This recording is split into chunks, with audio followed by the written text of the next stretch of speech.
হসপিটালের করিডোরে বসে আছে আরু, কার্ডিওলজিস্ট স্পেশালাইজ হসপিটাল। এখানে এর আগেও একবার এসেছে আরু, কিন্তু সেদিন আর আজকের মাঝে অনেক ব্যবধান, পরিস্থিতিগত ব্যবধান। সেদিন ভালোবাসায় সিক্ত ছিল আরু, হাজারো রঙে আপ্লুত ছিল সে, কিন্তু আজ সেই ভালোবাসাটাই নেই।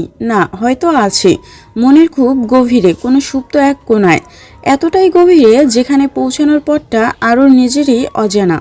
সেদিন আপ্লুত আবেগে পাগলামো করেছিল সে, কিন্তু আজ পাগলামো নয়, আবেগ নয়, আপ্লুত কষ্টে নিষ্প্রাণ সে। আরুর বাবা আরমান সাহেব হার্ট অ্যাটাক করেছেন। কিছুক্ষণ আগেই হসপিটালে আনা হয়েছে তাকে। হৃদরোগ বিশেষজ্ঞ হসপিটাল। আরিফ এদিক ওদিক ছোটাছুটি করছে। আকস্মিক এই বিপদে দিশেহারা সে। কোথায় কি করবে কিছু বুঝতে পারছে না। নিজেকে এতটা অসহায়, এতটা দুর্বল কখনো মনে হয়নি তার। এতটা দুর্বল কখনো মনে হয়নি তার। বাবা শব্দটা বড্ড ভারী। সে বাবা অসুস্থ হোক বা মৃত্যু পথযাত্রী, বিপদের মুখে তিনি সবসময় একগুচ্ছ সাহস আর প্রখর রৌদ্রে স্নেহময় বটগাছ। আরিফের গলা ফাটিয়ে কাঁদতে ইচ্ছে করছে। নিজের অসহায়তাটাকে চিড়ে ফালা করতে ইচ্ছে করছে, কিন্তু ছেলেদের তো কাঁদতে নেই, তাদের অসহায়ত্বের কাছে হাঁটতে নেই, তাদের আবেগ প্রকাশের সময় নেই।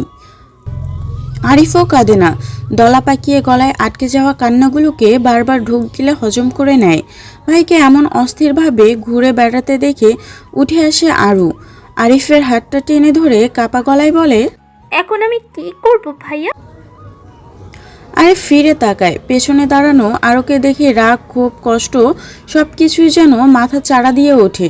হাতটা ঝাড়া দিয়ে রাগী গলায় বলে, এখানে কেন? তুই চলে যা এখান থেকে, ওখানে যাবি? নীলা নীলা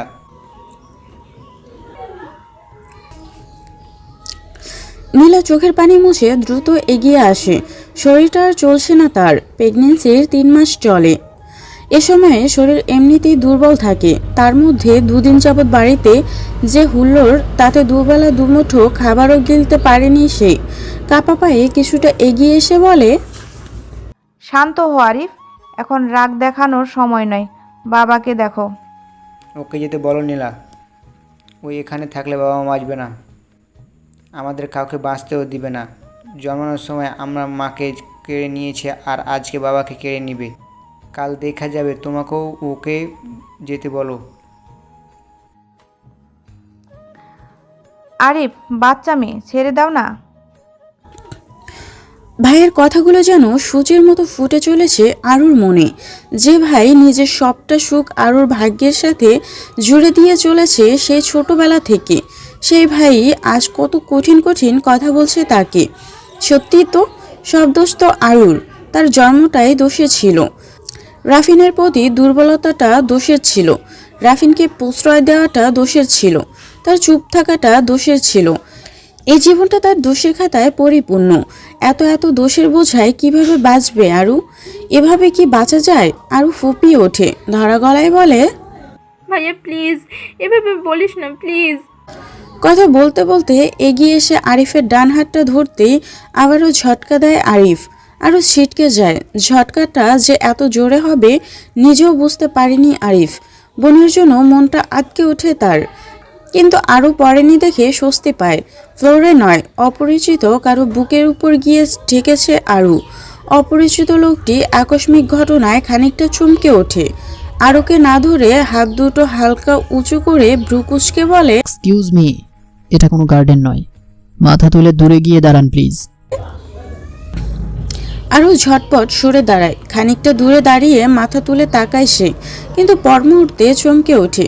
রাফিনের গায়ে অপারেশন থিয়েটারের কাপড়, বাম হাতে গ্লাভস। হয়তো মাত্রই ওটি থেকে বেরিয়েছে সে। আরও মনে করার চেষ্টা করছে আজ কী বার। শনিবার ছাড়া তো হসপিটালে থাকার কথা নয় রাফিনের, তবে কি আজ শনিবার? আরও অনেক চেষ্টা করেও আজকের বারটা মনে করতে পারছে না। এত এত টেনশনে মাথা হয়তো জমে গিয়েছে। আরও দ্রুতভাবে, আচ্ছা মাথা কি জমে যায়? কঠিন পদার্থ কি জমে? রাফিন খানিকটা এগিয়ে এসে ভ্রুকুচকে তাকায়। What happened? হচ্ছেটা কি? তোমার কপালে রক্ত কেন? অ্যাক্সিডেন্ট করেছো নাকি? আরও কিছু বলে না। রাফিন তীক্ষ্ণ চোখে তাকায়, ভ্রু দুটো আরও খানিকটা কুঁচকে আসে। অ্যাক্সিডেন্ট তো নয়, গালে হাতের ছাপ দেখা যাচ্ছে। চুরি করতে গিয়ে মার খেয়েছো নাকি? আরও নিশ্চুপ। রাফিন স্বাভাবিক গলায় বলে, কথা বলছো না কেন? এই ছেলেটা মেরেছে? আরিফকে ইশারা করে আরিফের সামনে এগিয়ে যায় রাফিন। সবাইকে চমকি দিয়ে চর বসিয়ে দেয় আরিফের গালে। আরও হতভম্ব চোখে তাকিয়ে আছে।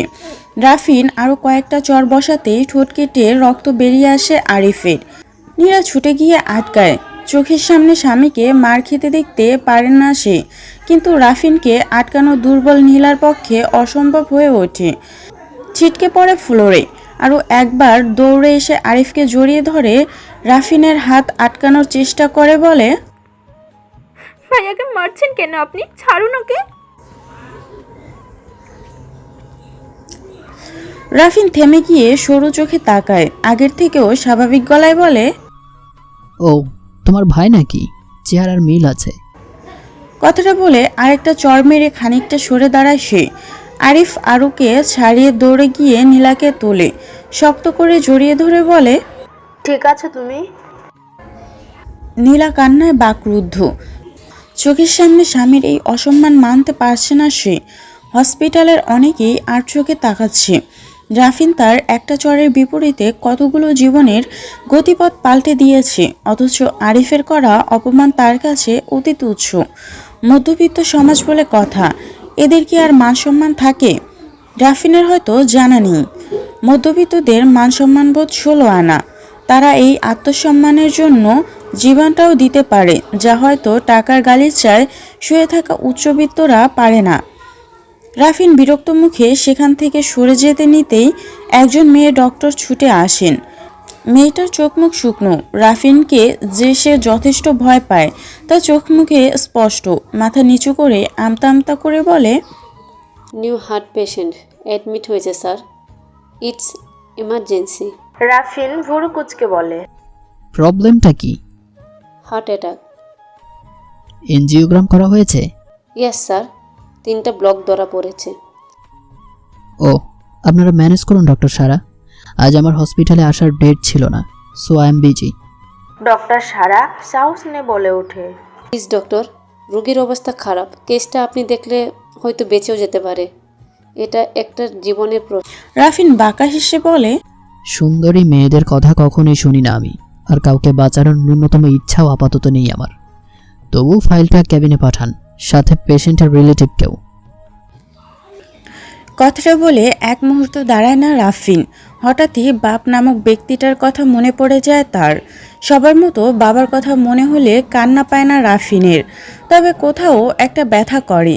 শুধুমাত্র বাবার জন্যই মাফিয়া হয়েও সার্জন হয়েছে সে। ডাক্তার বাবার খুব ইচ্ছে ছিল ছেলেও ডাক্তার হবে তার, বিখ্যাত ডাক্তার। রাফিন চেয়ারে ঠেস দিয়ে চোখ বন্ধ করে। বাবার চেহারাটা মনে করার চেষ্টা করে, কিন্তু পারে না। এত বছরে চেহারাটাও ভুলে গেছে সে, শুধু মনে রয়ে গেছে নাম আর একটা খেতাব, ডাক্তার। রাফিন দীর্ঘশ্বাস ফেলে, চোখ মেলে তাকায়। টেবিলে রাখা ফাইলটা চোখ বুলায়। কিছুক্ষণ পরেই দরজায় টোকা পড়ে। রাফিন ফাইলে চোখ রেখেই বলে, কাম ইন। লোকটি ভেতরে আসতে চোখ তুলে তাকায় সে। সামনে দাঁড়ানো লোকটিকে দেখে অবাক হয় না রাফিন। অনুভূতি শূন্য গলায় বলে, বসুন। আরিফ বসে। ঠোঁটের কোণায় এখনো রক্ত লেগে আছে তার, মুখে অপমানের চিহ্ন। বাবাজনিত সমস্যা না হলে এখানে এক মুহূর্ত দাঁড়াতো না আরিফ, কিন্তু বাবা শব্দটাই আটকে দেয় বারবার।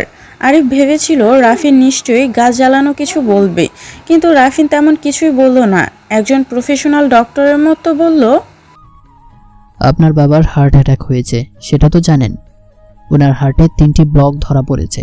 হার্ট অ্যাটাকের আগে শ্বাসকষ্ট, বুক ব্যথা, ঘাম এসব কিছু হয়নি? আরিফ মৃদু গলায় বলল, কাল থেকে শ্বাসকষ্ট হচ্ছিল। বাবার প্রায় শ্বাসকষ্ট হয়, তাই তেমন একটা গুরুত্ব দিইনি। ভুল করেছেন, হার্ট অ্যাটাক আকস্মিক। এই কথাটা অনেকাংশেই ভুল। হার্ট অ্যাটাক হওয়ার 1 মাস আগে থেকেই শরীরে কিছু উপসর্গ দেখা দেয়, বলতে পারেন সাইন। ব্যাপারটা অনেকের ক্ষেত্রে প্রযোজ্য, আবার অনেকের ক্ষেত্রে নয়। তবে হার্টের রোগীদের এগুলো এড়িয়ে চলা উচিত নয়। যেমন বুকে ব্যথা, বুকের একপাশে বা পুরো বুক জুড়ে ভারী ব্যথা, মাথা ঘোরা, ঝিমঝিম করা, ঘাম হওয়া, নিঃশ্বাস বন্ধ হয়ে আসা, বমি বমি ভাব হওয়া ইত্যাদি। আপনাদের দুর্ভাগ্য যে সাইন পাওয়ার পরও কোনো রকম অ্যাকশন নিতে পারেননি। তৎক্ষণাৎ হসপিটালাইজ করলে হয়তো অ্যাঞ্জিওপ্লাস্টি করলেই হয়ে যেত। অ্যাঞ্জিওপ্লাস্টির ক্ষেত্রে ছোট হয়ে যাওয়া ধমনীতে প্রয়োজন অনুসারে মাইক্রো রিং পরিয়ে দেওয়া হয়। বাট আপনার বাবার ক্ষেত্রে এখন তা কাজ করবে বলে মনে হচ্ছে না। আমাদের ওপেন হার্ট সার্জারি করতে হবে, অ্যান্ড খুব তাড়াতাড়ি করতে হবে। এবার ডিসিশন আপনাদের হাতে। আরিফের হৃদস্পন্দন যেন বন্ধ হয়ে আসছে। ডান হাতের পিঠ দিয়ে মুখের ঘামগুলো মুছে নেয় সে। কাপা গলায় বলে, কষ্ট কেমন পড়বে ডাক্তার? রাফিন বাঁকা হেসে বলে, আপনাদের সরকারি হসপিটালে যাওয়া উচিত ছিল। সরকারি হসপিটালেই ওপেন হার্ট সার্জারির জন্য 1.5 লাখ টাকার প্রয়োজন হয়, আর এটা তো প্রাইভেট হসপিটাল, 3 লাখ টাকা তো লাগবেই। আরিফ আতকে ওঠে। এত টাকা কোথায় পাবে সে? নিজেকে সামলে নিয়ে রাফিনের কেবিন থেকে বেরিয়ে আসে। নীলারও মুখটা শুকিয়ে আছে। আরিফ ধীর পায়ে নীলার পাশে গিয়ে বসে। 1 ঘন্টার মাঝে এতগুলো টাকা ধাড়ি বা কে দিবে তাকে? তবে কি বাবাকে আর বাঁচাতে পারবে না সে? মৃন্ময়ের রুমে ঠোঁট কামড়ে কপাল কুঁচকে কিছুটা ঝুঁকে দাঁড়িয়ে আছে রোজা তীর্থ। দৃষ্টি ল্যাপটপের পর্দায় স্থির। এক পর্যায়ে নিজের ঠোঁট চিমটে বলে ওঠে তীর্থ, কি সাভারি পিজা? এটা তো কোনো পিজা কোম্পানির নাম মনে হচ্ছে। স্যার, তার মানে রেনকোটটা কোনো পিজা কোম্পানির। রোজা এবার সোজা হয়ে দাঁড়ায়। চিন্তামগ্ন গলায় বলে, তাহলে কি আমাদেরকে ফলো করা লোকটি একজন পিৎজা ডেলিভারি বয়? একজন পিৎজা ডেলিভারি বয়ের আমাদের পিছু নিয়ে কী লাভ হতে পারে? তীর্থ ডিভানে বসে ল্যাপটপের দিকে তাকিয়ে বলে, সেটা তো এই কোম্পানিতে গিয়ে খোঁজ নিয়েই জানতে পারবো আমরা। স্যার, আমাদের নেক্সট প্ল্যান কি? এই সাভারি পিজা আমার মনে হয় এখানে গেলেই প্রশ্নের উত্তর। মৃন্ময় এবার এগিয়ে আসে। রোজার পাশ ঘেঁষে দাঁড়িয়ে ল্যাপটপের উপর খানিকটা ঝুঁকে পড়ে। সাথে সাথে শরীরটা কেঁপে ওঠে রোজার। মৃন্ময় স্বাভাবিক কণ্ঠে বলে, ডান পাশে জুম করো তীর্থ। ঝোপের আড়ালে লোকটির জুতো দেখা যাচ্ছে, একদম কোনায় খেয়াল করো। হ্যাঁ হ্যাঁ, ওই জুতোটাই জুম করো। মৃন্ময়ের কথা মতো জুতোর উপর জুম করে তীর্থ। জুতোটা তার চোখেই পড়েনি, কিন্তু এই মৃন্ময়ের চোখগুলো কি অনুবীক্ষণ যন্ত্র নাকি? কথাটা ভেবে আর চোখে মৃন্ময়ের দিকে তাকায় তীর্থ। মৃন্ময় ল্যাপটপে নজর রেখে বলে, কি বুঝলে? রোজাও খানিকটা ঝুঁকে আসে। মৃন্ময়ের বাহুর সাথে আবারও ছুঁয়ে যায় তার শরীর। মৃন্ময় স্বাভাবিকভাবে থাকলেও রোজার হৃদস্পন্দন বেড়ে যায় 1000 গুণ। তীর্থ ঠোঁট উল্টে মৃন্ময়ের দিকে তাকিয়ে অসহায় কণ্ঠে বলে, জুতো দেখে বোঝার মতো কি আছে? মৃন্ময় ছোট্ট একটা নিঃশ্বাস ফেলে বলে, জুতো নিচের দিকে একটা ট্যাগ আছে, দেখো সেখানে লেখা এয়ার ম্যাক্স। তীর্থ ভুরু কুচকে বলে, তো লোকটি যে জুতো পরেছে তার নিক এয়ার ম্যাক্স এক্সট্রিম স্নেকার, খুবই এক্সপেন্সিভ জুতো। কম হলেও $120 তো হবেই, যা বাংলাদেশের টাকায় 1,244,000 সামথিং। তোমার মনে হয় না একজন পিৎজা ডেলিভারি বয়ের জন্য এত দামি জুতো পরাটা একটু বেশি কাকতালীয়? রোজা আবারও সোজা হয়ে দাঁড়ায়, ভ্রু কুঁচকে সরু চোখে তাকায়। আপনি বলতে চাচ্ছেন লোকটি পিৎজা ডেলিভারি বয় নয়? এটা আমাদের ডিস্ট্র্যাক্ট করার প্রচেষ্টা মাত্র। মৃন্ময় ঠোঁট উল্টে কাঁধ ঝাঁকিয়ে বলে, পারে তাদের দুটো মোটিভ থাকতে পারে। এক, আমাদের ডিস্ট্র্যাক্ট করে আমাদের উদ্দেশ্যে পৌঁছাতে বাধা দেওয়া, বা আমাদের আগে সেখানে পৌঁছানো এবং সব প্রমাণ মুছে ফেলা।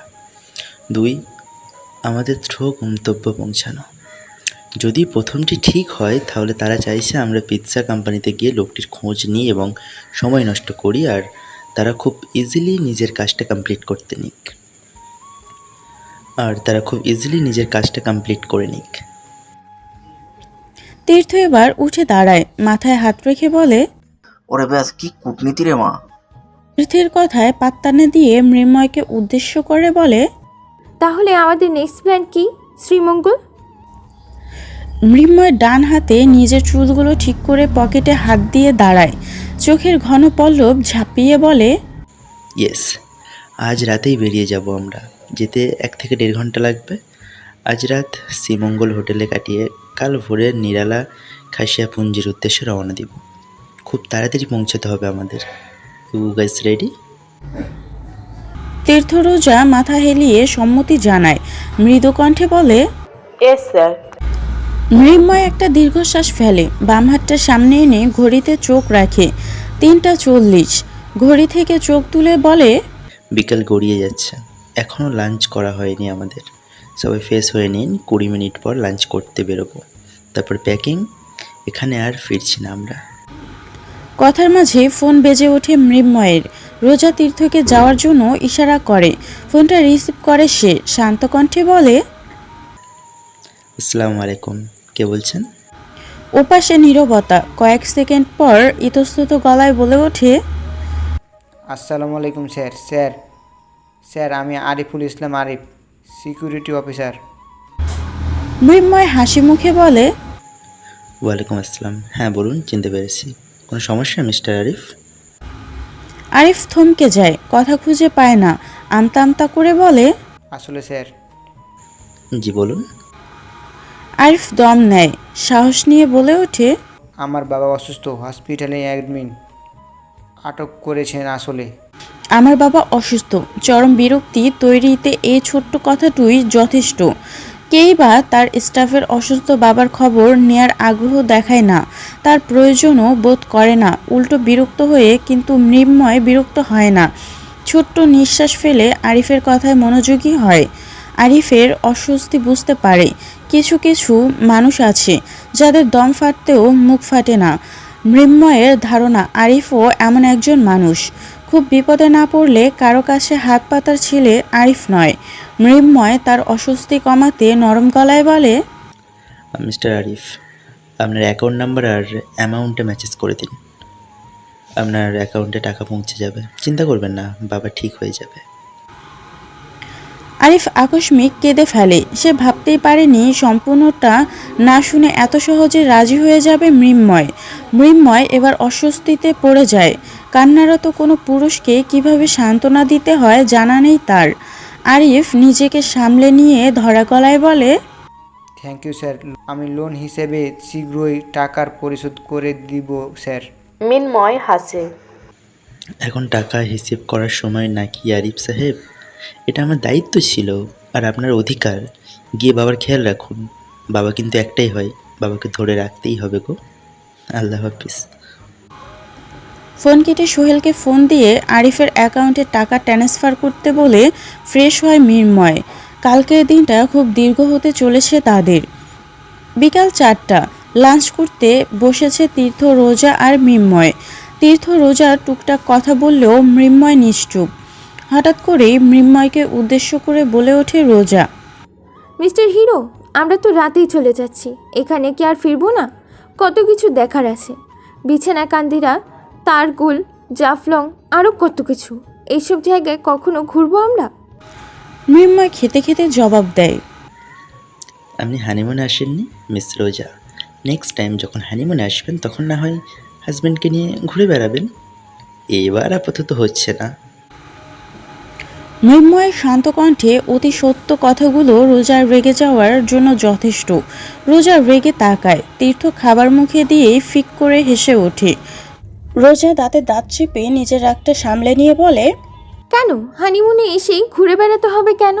সিলেটের দেয়ালে দেয়ালে কি লেখা আছে যে হানিমুন ছাড়া সিলেট শহর ঘুরে বেড়ানো যাবে না? কথাটা বলে মুখ বাঁকালো রোজা। রাগে রোজার উজ্জ্বল মুখটায় লাল আভা ফুটে। মৃন্ময় ওদের নজরের অগোচরে মুচকি হাসে। খাওয়া থামিয়ে শান্ত গলায় বলে, না তা নয়, তবে একটা শহর ঘুরে দেখার জন্য অবশ্যই আপনার একজন বডিগার্ডের প্রয়োজন হবে। হাজার হলো মেয়ে মানুষ, হানিমুনে এলে হাজব্যান্ড থাকবে আর তার কাজই থাকবে আপনার পেছন পেছন বলদের মতো ঘুরে বেড়ানো, যা আমি বা তীর্থ কেউ করতে পারবো না। তাই সিলেট ঘুরে দেখার জন্য হানিমুনটাই আপনার জন্য বেস্ট অপশন। তাছাড়া আমরা কাজে এসেছি, ঘুরতে নয়। মৃন্ময়ের কথায় রোজার রাগটা যেন সপ্ত আকাশে পাড়ি দিল। অপমান। এই মুহূর্তে মৃন্ময়ের বলা প্রতিটি কথাকে রোজার কাছে আস্ত অপমানের ডিবি বলে মনে হচ্ছে। মৃন্ময়কে প্লেটে নিয়ে চাকু দিয়ে আর কাটা চামচ দিয়ে কেটে কুটে খেয়ে ফেলতে ইচ্ছে করছে তার। অসভ্য ছেলে। মৃন্ময় হয়তো রোজার মনোভাব বুঝতে পারল, তাই খাবারের হাত চালাতে চালাতে মৃদু হাসতে লাগলো সে। সেই হাসি দেখে রাগটা আরও কয়েক গুণ বেড়ে গেল রোজার। খাওয়া শেষে হোটেল রুমের দিকে এগিয়ে যেতেই তীর্থের শার্টের কলার চেপে ধরল রোজা। তীর্থ হতভম্ব গলায় বলে, কিছে টনস কেন? রোজা চাপা গলায় বলে, কি হয়েছে শালা হারামখোর? তুই আমার ফ্রেন্ড নাকি ওই ব্যাটার? তীর্থ অবাক চোখে তাকিয়ে বলে, অবশ্যই তোর, তুই তো আমার জগন্নাথ দোষ। রোজা চাপা ধমক দেয়, চুপ, একদম ভং ধরবি না। ওই মিস্টার জিরো আমাকে অপমান করলো আর তুই বসে বসে কেলাচ্ছিলি। এই তুই আমার দোস্ত, মৃগী রোগের চামচা কোথাকার। তীর্থ অসহায় চোখে তাকিয়ে বলে, কখন কইলাম? কখন? 2টা থাপ্পড় লাগালেই মনে পড়বো কখন কেলাইছি। দিব 2টা? তীর্থ ভয় পাওয়া চোখে তাকায়। রোজার বিশ্বাস নেই এক্ষুনি ইচ্ছে মতো চর ঘুষি লাগিয়ে মান ইজ্জতের ফালুদা বানিয়ে দিতে পারে সে। খান্নাস মহিলা একখান। তীর্থ খানিক বিড়বিড় করে ঢোক গিলে আহত প্রাণীর গোঙায়নির মতো করে বলে, আমার কি দোষ? 2 দিন যাবত দাঁতের সিস্টেম সমস্যা দেখা দিচ্ছে। আপনি হাত সিস্টেম চালু হয়ে যায়, না চাই তো দাঁত বের হয়ে যায়। এই দেখ। তীর্থ দাঁত বের করে দেখায়। রোজা কপাল কুঁচকে তাকায়, হাঁটা থামিয়ে কোমরে হাত রেখে বলে, তাই নাকি? এই হাত দেখছিস? এক ঘুষিতে তোর চোখের সিস্টেম আওলাইয়া দিমু, তখন আর দাঁত বের হবে না, ডিরেক্ট কান্দন বের হব। ডাফার। মৃন্ময় রোজাদের সামনে সামনে হাঁটছিল।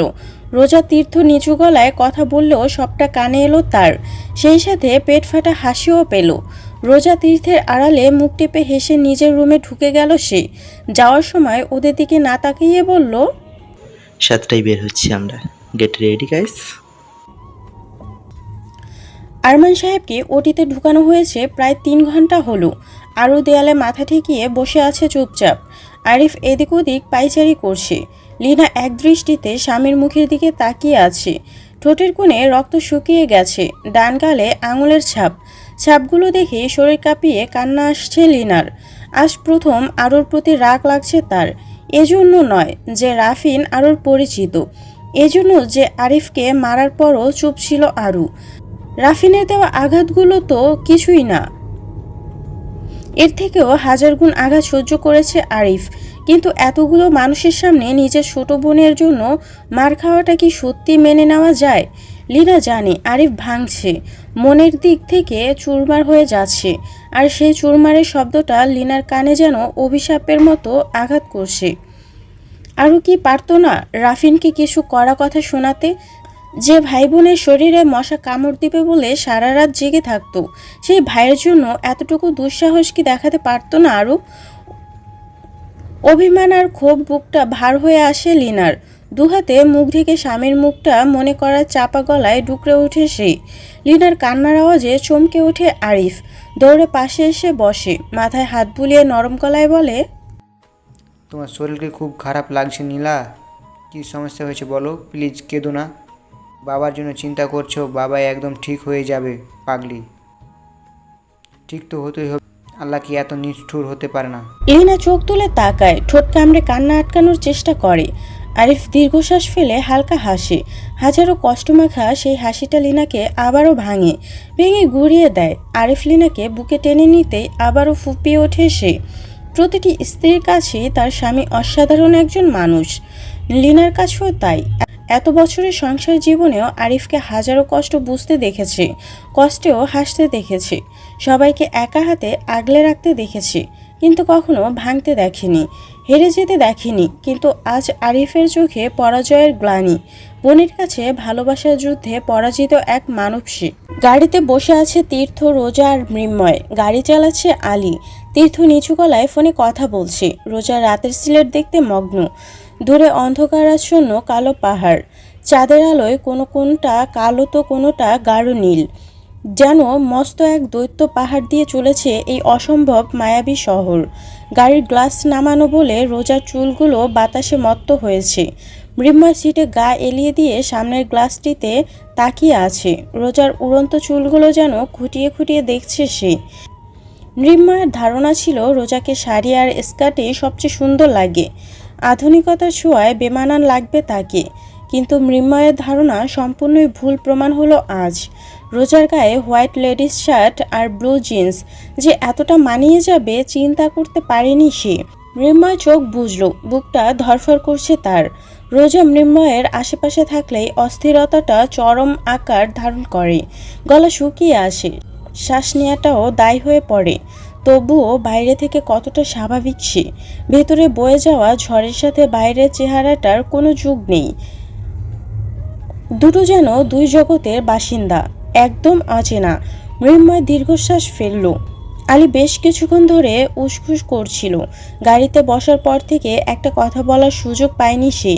মৃন্ময়কে দীর্ঘশ্বাস ফেলতে দেখে হাসি মুখে বলে উঠল সে, স্যার মনে হয় ক্লান্ত। বলি কি, একটা গান ধরেন স্যার। শিল্পী মানুষ বইলা কথা, মনটা একদম ফুরফুরা হয়ে গেছে। গাইবেন স্যার?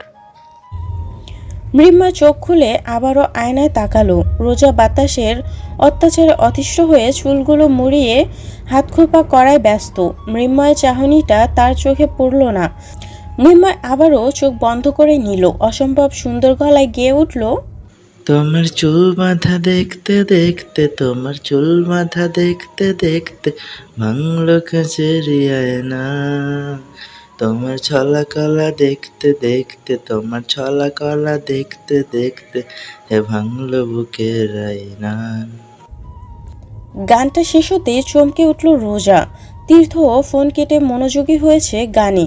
রোজার মনে হচ্ছে গানের প্রতিটি লাইন তাকে উদ্দেশ্য করে গাওয়া, প্রতিটি শব্দ যেন তার নামেই ডেকে যাচ্ছে আনমনে।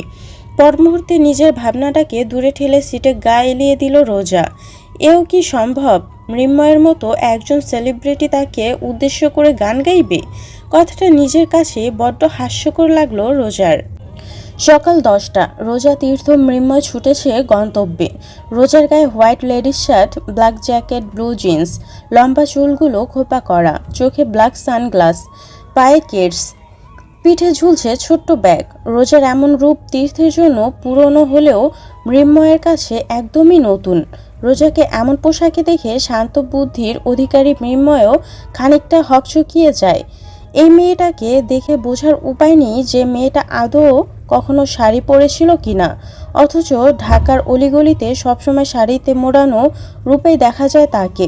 মৃন্ময় নিজের মনেই হাসে, বাঁকা চোখে তাকিয়ে বলে, একদম ইনভেস্টিগেটরের লুক, নট ব্যাড মিস রোজা। রোজা টোল পড়া হাসি দিয়ে বলে ওঠে, শিয়াপুঞ্জিগুলো নাকি জঙ্গল পরিষ্কার করে তৈরি করা হয়। শাড়ি পরে পাহাড়ে ওঠা তো মুশকিল, তাই এই ব্যবস্থা।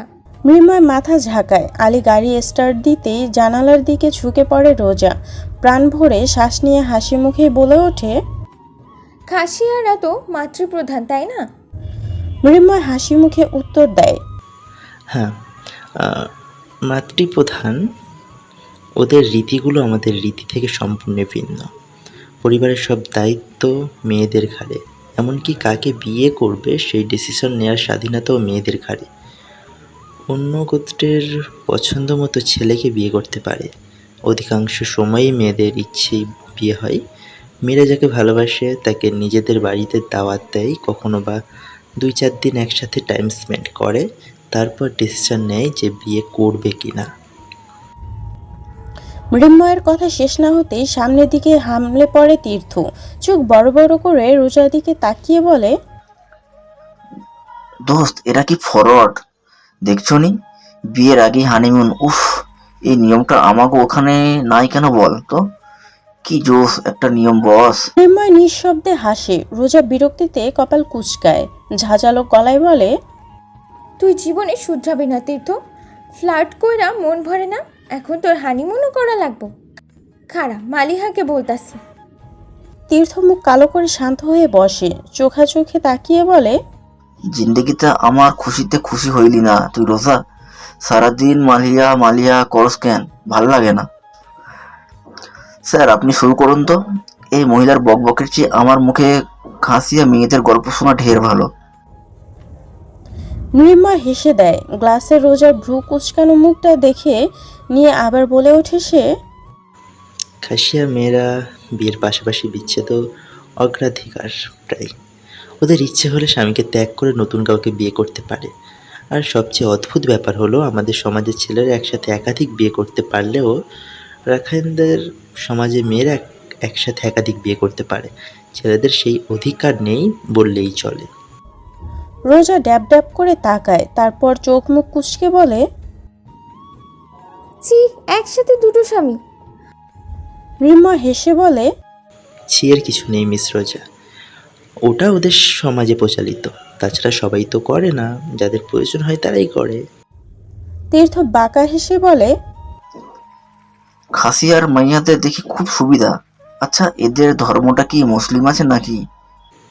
ওদের 80% খ্রিস্টান, তবে হিন্দু খ্রিস্টান মুসলিম 3 ধর্মের প্রভাবই রয়ে গেছে ওদের ওপর। ওরা একেশ্বরবাদে বিশ্বাস করে, আবার দেবদেবীর পূজাও করে। ওরা মারা গেলে মৃতদেহ প্রথমে পুড়িয়ে তারপর কবর দেওয়া হয়। ওদের শবদাহ করার আগে ওদের ধর্মগুরু মাতৃব্যক্তির জন্য প্রার্থনা করেন। সেই প্রার্থনার বাংলাটাও বেশ ইন্টারেস্টিং। রোজা উৎসাহ নিয়ে বলে, আপনি জানেন সেই বাংলা? মৃন্ময় হেসে মাথা ঝাঁকায়, বলে, হ্যাঁ জানি। ওদের প্রার্থনাটা অনেকটা এরকম, বিদায় ঈশ্বরের রাজ্যে গিয়ে তুমি প্রাণ খাবে। তীর্থ ভ্রু কুচকে আসে, কুচকানো ভ্রু নিয়ে বলে, পান মিষ্টি মন্ডা সন্দেশ সব রেখে পান কেন? মৃন্ময় মাথা ঝাঁকিয়ে বলে, তা তো জানি না, তবে ওদের জীবিকার প্রধান কাজই কিন্তু পাহাড় থেকে পাহাড়ি পান সংগ্রহ করা। মিস রোজা, এই তো উপরে দেখুন। আচ্ছা। রোজা দ্রুত মাথা হিলিয়ে পাহাড়ের উপরে তাকায়। সেখানে পাহাড়ের গা বেয়ে বেড়ে ওঠা লম্বা সরু সুপারি ও পাম গাছগুলোতে বেড়ে উঠেছে খসিয়া পান গাছ। লতানো পান গাছগুলো সুপারি গাছ বেয়ে উঠে গেছে অনেক দূর। রোজা বিস্ময় নিয়ে বলে, এগুলো কি পান গাছ? মৃন্ময় মাথা দোলায়। তীর্থ রোজার দিকে ঝুঁকে পড়ে, ঝটপট ছবি তুলে নেয়। মৃন্ময় বলে, এটি খাসিয়াদের প্রধান অর্থকারী ফসল। এখানে বরজ করে পান চাষ হয় না। দুর্গম পাহাড়ি এলাকায় বনজ সম্পদকে কাজে লাগিয়ে খাসিয়ারা গড়ে তুলেছে তাদের ব্যবসা আর জীবন ধারণের উপায়। রোজা আবারও মাথা বের করে। পাহাড়ের গায়ে আরও এক ধরনের লতার গাছ দৃষ্টি কাড়ল তার। অন্য গাছের উপর কি নিঃসংকোচে বেড়ে উঠেছে এই লতা, তাতে আবার গোল গোল ফলও ধরেছে বেশ। রোজা উৎসাহ নিয়ে বলে, নায়ক সাহেব, ওটা কি গাছ? কোনো ফল? মৃন্ময় বাহিরে নজর দেয়। রোজার খুশিতে ঝলকানো মুখটির দিকে তাকিয়ে বলে, ওটা গোলমরিচ গাছ মিস রোজা, বন্য গোলমরিচ। রোজা অবাক চোখে তাকায়। রাস্তার দুপাশে পাহাড়ে ফুটে থাকা অসংখ্য বনফুল দেখে মুখে হাসি ফোটে তার। চারপাশে সবকিছুতেই মুগ্ধ সে, আর মৃন্ময় মুগ্ধ রোজার গালে পড়া ওই টোলে। কিছুক্ষণ যেতেই আবারও ব্যস্ত কণ্ঠে ডাকে মৃন্ময়। বাইরে ইশারা করে বলে, এ দেখুন মিস রোজা, ওটা হলো বন দেবীর মূর্তি। এখানকার আদিবাসীরা বিশ্বাস করে জঙ্গলের প্রতিকূলতা আর সকল রকম। রোজা মৃন্ময়ের কথায় মনোযোগ দিয়ে বাহিরে তাকায়। পাহাড়ের গায়ে বসানো বনদুর্গার মূর্তি, কি সুন্দর কারুকার্য। রোজা আবারও মুগ্ধ হয়। সকালে সূর্যের নবীন আলোয় মুগ্ধ চোখ দুটো চিকচিক করে ওঠে রোজার। মুখে জাগে অদ্ভুত এক আভা, সাথে সাথে খুব অদ্ভুত এক ইচ্ছে জাগে মৃন্ময়ের। জগতের সব মুগ্ধতায় রোজাকে জড়িয়ে নিতে ইচ্ছে করছে তার, আর প্রাণ ভরে দেখতে ইচ্ছে করছে খুশিতে চিকচিক করা ওই চোখ, মাথাল করা ওই ঠোঁট, বিধাতার অসম্ভব কারুকার্যে তৈরি গালের ওই গভীর টোল। পাহাড়ি উঁচু নিচু বন্ধুর পথ বেয়ে এগিয়ে চলছে তারা। পাহাড়ের উপর থেকে নুয়ে পড়া সূর্যের শটারাঙা আকাশ আর নিচে সবুজ বন দুটোই চোখ মেলে প্রকৃতির সৌন্দর্যের স্বাদ নিতে আগ্রহী করে তুলে তাদের। কখনো পাহাড়ি রাস্তা বেয়ে উপরে ওঠা, আবার কখনো বা নিচের দিকে নামা, বলা যায় আরোহণ অবরোহণ। এই আধুনিক যুগেও পাহাড়ি পুঞ্জিগুলোতে চলে বেঁচে থাকার লড়াই। বেহাল রাস্তার প্রাণ হাতে নিয়ে চলাচল করতে হয় তাদের। রোজাদের গাড়িটাও এঁকে বেঁকে চলে, কখনো ঝাঁকিয়ে ওঠে ভীষণভাবে, তবুও বিন্দুমাত্র বিরক্ত নেই কারো চেহারায়। দীর্ঘ শহর জীবন পেরিয়ে প্রকৃতির কোলে এসে বিরক্ত হওয়া যায়? দীর্ঘ 10 ঘন্টা অপারেশন চলার পর হাসি মুখে বেরিয়েছেন ডক্টর। আরমান সাহেব এখন বিপদমুক্ত। সারা রাত দিয়ে সকাল 11টার দিকে জ্ঞান ফিরেছে আরমান সাহেবের। কেবিনে দেওয়ার পর আরিফ, আরু, লিনা সবাই দেখা করতে যায় তার সাথে। ঠিক তখনই দুজন ডক্টরের সাথে কেবিনে ঢুকে রাফিন। হসপিটালের বিভিন্ন সমস্যার জন্য কাল রাতে আর বাড়ি ফেরা হয়নি তার। সকাল সকাল হসপিটাল থেকে একটা ফাইল নিতে এসে ডক্টর সারার অনুরোধে রোগীকে দেখতে এসেছে সে। গম্ভীর মুখে আরমান সাহেবের দিকে খানিকটা ঝুঁকে চেক আপ করে রাফিন। দু একটা প্রশ্ন জিজ্ঞেস করে কথা বলতে পারছে কিনা পরীক্ষা করে বেরিয়ে যেতে নিলেই মৃদু গলায় থেমে থেমে প্রশ্ন করে আরমান সাহেব, আরিফ, তোর গালে কিসের ছাপ বাবা? আরিফ মৃদু হেসে রাফিনকে শুনিয়েই বলে, তেমন কিছু না বাবা, কুকুর কামড়ে ছিল। কারণের প্রতি কুকুরের কি আর কিছু বলা যায় বাবা? তাছাড়া তুমি বলেছিলে কুকুর কামড়াতেই পারে, তাই বলে কুকুরের কামড়ে নিজের কুকুর হতে পারি না বাবা। সাথে সাথেই থমকে যায় রাফিন। পায়ের রক্ত মাথায় উঠে যায় তার, হাত দুটো মুঠো হয়ে আসে। আরিফকে এই মুহূর্তে খুন করে ফেলতে ইচ্ছে করে, তাকে অপমান, কিন্তু সামলে নেয় রাফিন। এখন মাফিয়া নয়, ডক্টর সে। পেশেন্টের সামনে কোনো হাঙ্গামা করতে একদমই পছন্দ করে না রাফিন। লিনা ভয়ে খামচে ধরে আরিফের হাত, চোখ দিয়ে ইশারা করে চুপ থাকতে বলে সে। কপালে ফুটে ওঠা রগ নিয়ে চুপচাপ বেরিয়ে যায় রাফিন। চোখ দুটো লাল হয়ে আসে তার। কাল আরিফকে অযথাই মেরেছিল সে। আরিফ সে আরুর ভাই তো জেনেই হাত উঠিয়েছিল রাফিন। মেয়েদের গায়ে হাত তোলাটা দুর্বলতা মনে করে রাফিন, তাই আরিফের গায়ে চড় বসিয়েছিল সে। কথায় আছে না, নিজের কষ্টের থেকে অপমানের কষ্ট চোখে পড়ে বেশি। রাফিনও আরুর সাথে ঠিক তাই করতে চেয়েছিল, আর প্রচেষ্টা সফলও হয়েছিল। রাফিনের রাগটা কমেও গিয়েছিল, কিন্তু আরিফের শেষ কথাগুলো যেন আগুনে ঘি ঢেলে দিয়ে গেল। আবারও জ্বলে উঠল সেই রাগ। চেম্বারে ঢুকে ফাইলগুলো ছুঁড়ে ফেলে টেবিলে দুহাত রেখে ঝুঁকে নিজের রাগ কমানোর চেষ্টা চালায় রাফিন। সাথে সাথে দরজায় টোকা পড়ে। রাফিন গলা উঁচিয়ে বলে, আপনি এখানে কেন এসেছেন? আপনার সাথে কথা বলতে এসেছি মিস্টার চৌধুরী। কিন্তু আপনার সাথে কথা বলার বিন্দুমাত্র ইচ্ছা আমার নেই। Get lost. একবার ব্রেন দিয়ে চিন্তা করে দেখুন মিস্টার চৌধুরী, এতে কিন্তু আপনারই লাভ।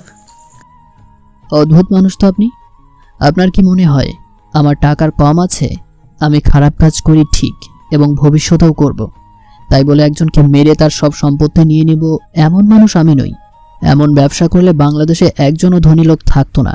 ডিরেক্টর সাহেব, প্লিজ জানতো। তাই বলে 100 কোটি টাকা ছেড়ে দেবেন? আমার শুধু ছেলেটার লাশ চাই, টাকা নয়।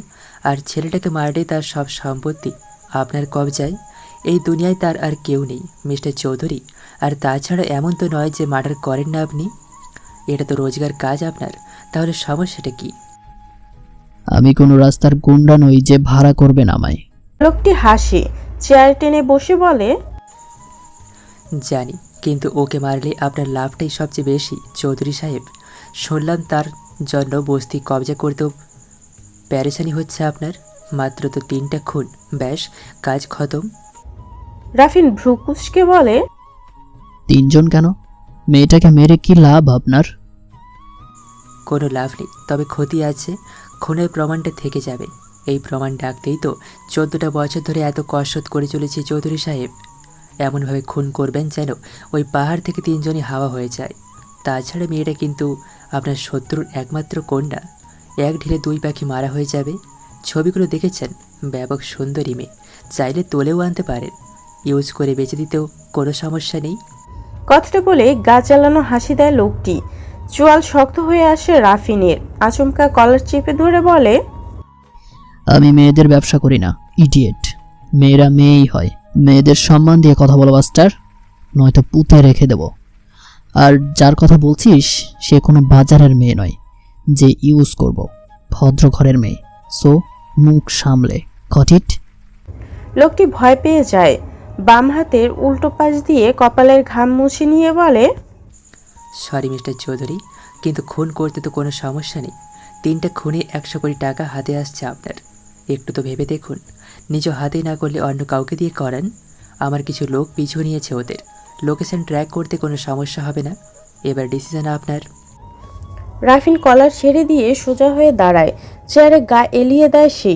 চোখ বন্ধ করে একটা শ্বাস টেনে নিয়ে বলে, আপনি যান ডিরেক্টর সাহেব, কাজ হয়ে যাবে। লোকটি চলে যেতে চেয়ার থেকে উঠে জানালার পাশে গিয়ে দাঁড়ায় রাফিন। আবারও রাগ লাগছে তার, ভীষণ রকম রাগ। এই আরিফকে ধরে আর 2-4টা চড় দিলে বেশ হতো। ভাই বোন মিলে কি শুরু করেছে তার সাথে?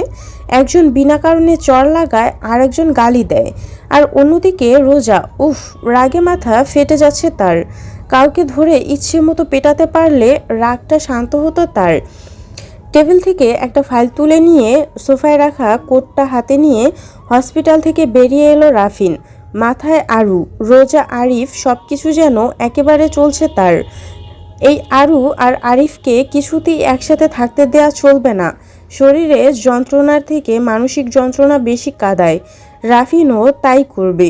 আরিফকে মানসিক যন্ত্রণায় মারবে সে। বোন হারানোর যন্ত্রণা, কথাটা ভাবতেই বাঁকা হাসে রাফিন। মনে পৈশাচিক আনন্দ হয়।